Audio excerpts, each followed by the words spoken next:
Arrived, The New Woman's Party by Donald Wilhelm. From the Green Book Magazine, Volume 23, 1920. The story of a militant Quakeress and the other interesting women who are winning their fight. Why has thee been arrested, Alice? Why has thee been sent to jail for 7 months? The answer is, of course, the National Woman's Party. But how and what the militant Quakeress, the modern Susan B. Anthony, answered the little Quaker mother in Moorestown, New Jersey, we do not know. We know only that she wrote in friendly spirit, with its thee and thou and thine, and we may conjecture that, in friendly phrase, she wrote what she had wired a Southern State chairman of her party, who was very, very, very discouraged. We can, we shall, make them see it, because it is so right. And she, this girl body of a woman, did gloriously, what with jail sentences for herself and nearly 300 other really valorous women, make them see it, the whole gusty crew of 'em, including, perhaps, you and me, see it, the light and justice in the ascendancy of women, from the political plight of vegetables to the majesty of citizenship and the vote. To do that, Alice Paul established the first women's party in all history, a party unique, quite, in that it had and has a platform that it stands on, sleeps on, argues on, prays on, fights on. A platform with only one plank, a straight and narrow one, the enfranchisement of women by federal action. It put up no candidates. On that one straight and narrow plank there was no room. Indeed, that plank was so imperiously rigorous that, for want of room, many a man walked it to political oblivion.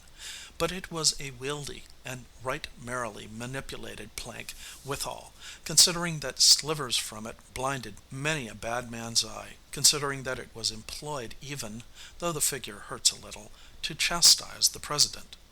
But first, lest we quite misjudge the physical prowess of this militant Quakeress, she who was jostled and jerked and jailed, starved and generally bedeviled by the blue-coated minions of old John Prejudice, the arbiter of creation, let it be said that she had no love for 6 years of Prejudice and his processes, albeit she is a doctor of philosophy, a Ph.D., if you will. She hated such war, especially at the White House gates, but she was not a whit too proud to fight, for the same grand old cause we were fighting for in Europe, certain inalienable rights, etc., etc. She, her shock troops, and wanting such masterly strategy as we shall explain further on, defeated the president and two great political parties, not because they wanted to, but necessarily because, as she told me, political parties give just what they have to give, act and they act, pause, they relax. To show you, the president finally said he was for suffrage. Then he relaxed. We said that wasn't enough.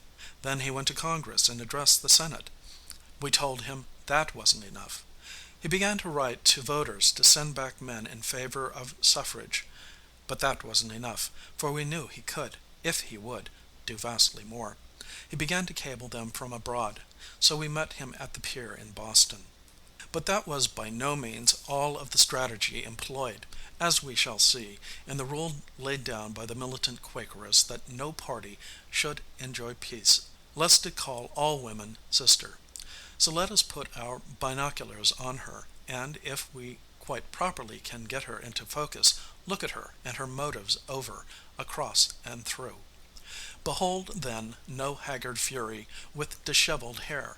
To the contrary, a rather small feminine figure in her young 30s, a girl woman of an adaptive, physically fine-drawn type, who is quiet, modest, reticent, whom we find sitting in a large room all white and purple and gold, the tints of the tricolor, resting easily and interestingly in a large purple chair, a trim and alert, girlish figure in white, with a purple scarf mantling her slight shoulders. She is, clearly, of mental and spiritual rather than of physical strength.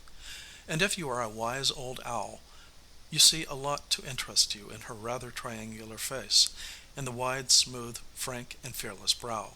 the sensitive, sturdy nose and pointed chin, in the eyes that you are pleasurably surprised to find are nearer blue than gray, in their meditative and questioning scrutiny. Well, you conclude, she is interesting, isn't she? But why, oh why, did she do it?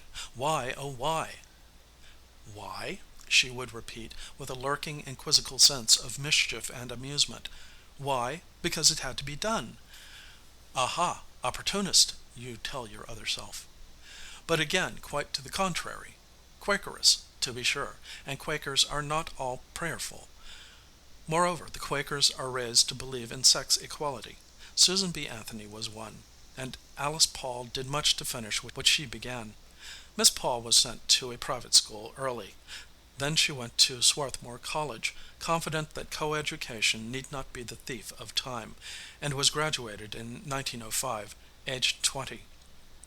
The next year she spent at the college settlement in New York City, a settlement worker and a student at the School of Philanthropy. The year following, 1907, she got her master's degree at the University of Pennsylvania.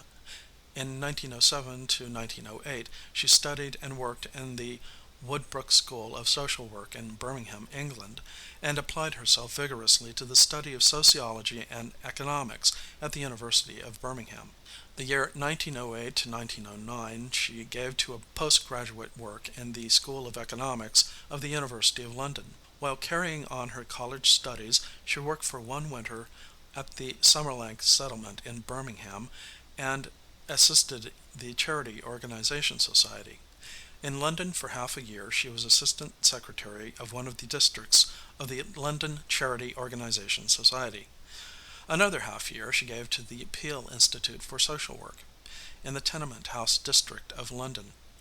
Another summer she lived and worked in the Hoxton Street settlement, and for another period in the Canningtown settlement. Then she returned to America to do more charity organization work. To America, drafted the suffrage amendment in New York City, and to take her doctor's degree at the University of Pennsylvania. All through these years, especially in England, she was gradually coming to realize that the interests of womankind were her preeminent interests. It was no wonder, therefore, that she proceeded to lend her help to the National American Woman Suffrage Association, which for years, faithfully and steadily, had been working to achieve, in the separate states, legislation to afford women enfranchisement. She was made chairman of its legislative committee, sent to Washington, soon to gleam there as no uncertain light. We must get the picture, the year 1913 rolling round, and this girl, aged 28, almost unknown, hiring a room in Washington, to go therefrom to conquer a nation, and soon to lose the support even of the conservative organization that had sent her. When we came here in 1913, she explained, when at last I got to her and induced her to tell me the story, Congress had simply not heard of suffrage as a national issue. Suffrage had not been reported out of committee or been talked about in either the House or Senate for over 20 years. It had never been voted on. Neither president nor the great political parties ever mentioned suffrage. Clearly, if we kept on this way, we young women would be old women before enfranchisement would come.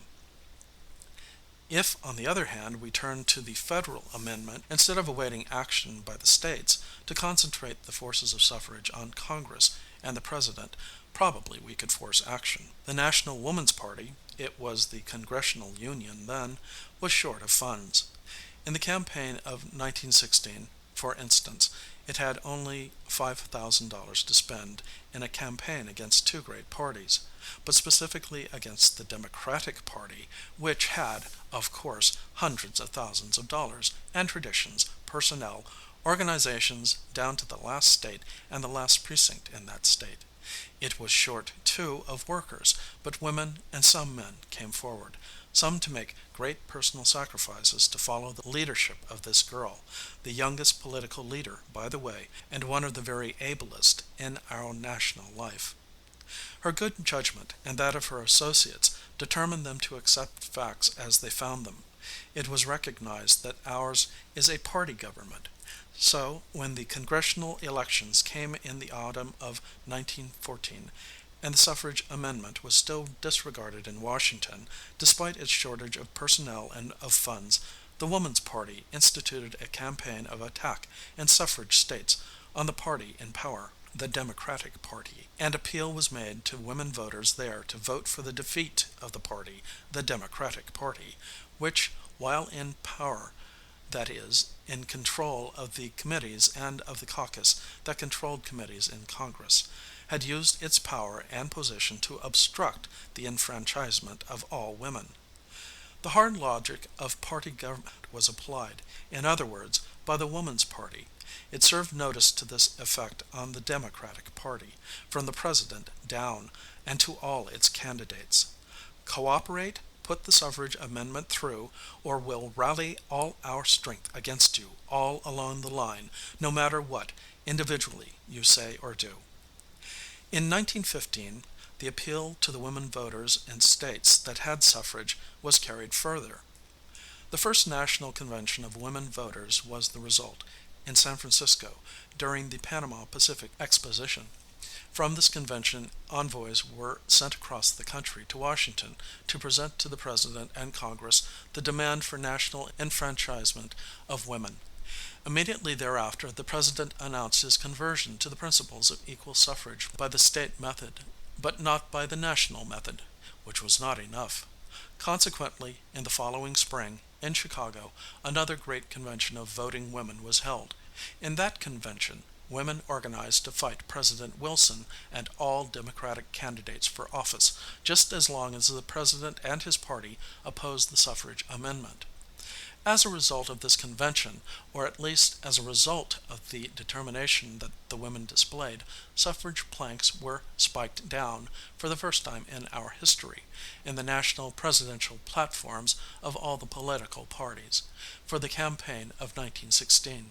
But when the administration and Congress settled down to work after the November elections, suffrage still had no place on the legislative program, and President Wilson explained that fact by explaining that he was the servant of the party whose platform he was known to have dictated, and that he could not exceed the state suffrage plank in that platform which he himself was acknowledged to have written. It was then that the shock troops of Miss Paul debauched on the White House, as well as on Congress, once more, and there, through cold and stormy weather, despite arrest and imprisonment, despite ridicule and every shaft and weapon that could be summoned against them, they stayed substantially all the time till the amendment was passed.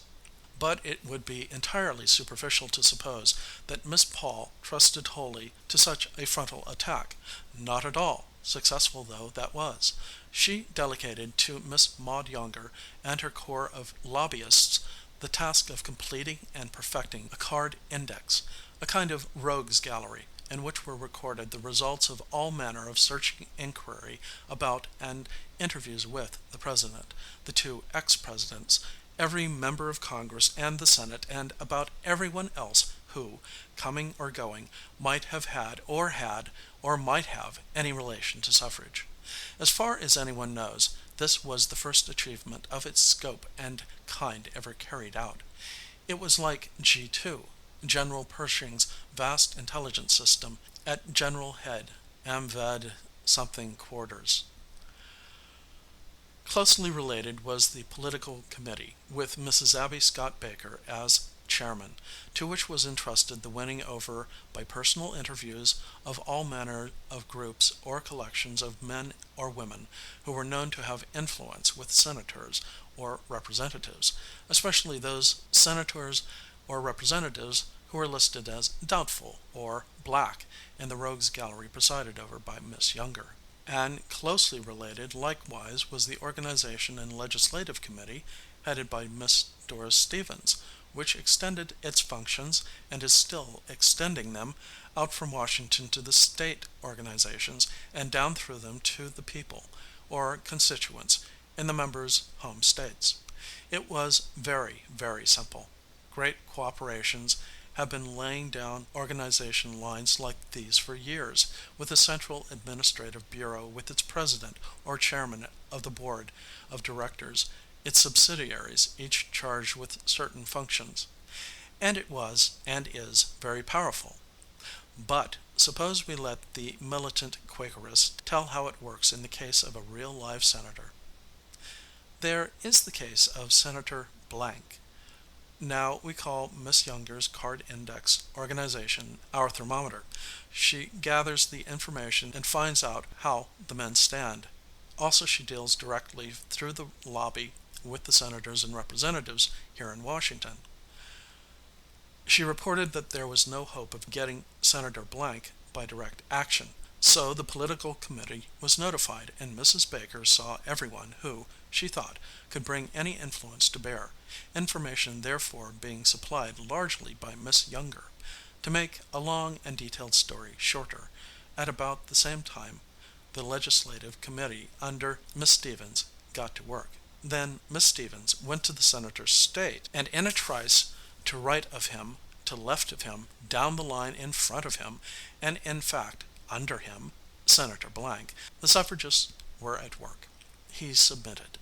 And modest Miss Paul naively remarks, "I do not mean to claim that what we did led him to change." So you ask Miss Paul, in behalf of this legislator, if it isn't unfair for women thus to take advantage of a man. How else, she asks simply, can women make their wants known when they haven't the vote? Then she adds, while you ponder, we think it is the duty of a congressman or a state legislator to represent the people in his vote instead of his own personal opinion. By organization we seek first to organize opinion and crystallize it and then to bring it to bear. This, by the way, is what all manner of organizations do, though none of it do it better than that of the militant Quakeress. End of Arrived, the New Women's Party by Donald Wilhelm.